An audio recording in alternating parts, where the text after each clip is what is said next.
আসসালামু আলাইকুম। Hello everyone. আমি এখন আছি নেত্রকোনা। বিল থেকে দেশি মাছ কিনবো, তো ভাবলাম ছোট একটা ব্লগ বানিয়ে ফেলি। ওই যে বিল দেখা যাচ্ছে, ওখানে আমরা যাব।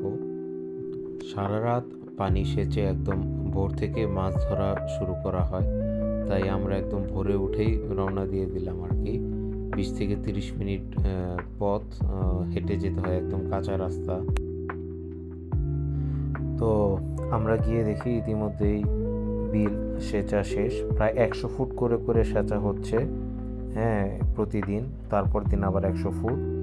তো এইভাবে সেচা হচ্ছে। সেচে বড় মাছগুলো এখনো ধরা হয়নি, শুধুমাত্র পুঁটি মাছগুলো ধরা হচ্ছে।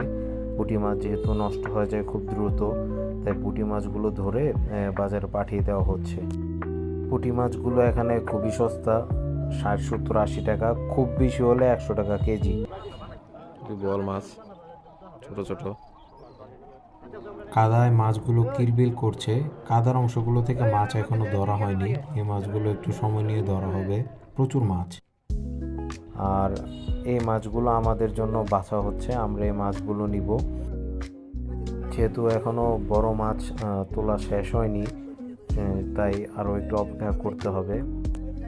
গ্রামে গঞ্জে খালে বিলেও এখন সাকার ফিশে ভরা, মাছ অনেক কমে যাচ্ছে এর জন্য। তো এই মাছগুলো আমরা নেব। বোয়াল, কাইকা, টাকি, কই সহ আরও প্রায় 4-5 পদের মাছ। অন অ্যাভারেজ 300 টাকা কেজির মতো পড়েছে মাছগুলো। তো এগুলো নিয়ে বাসার দিকে রওনা হয়ে গেলাম।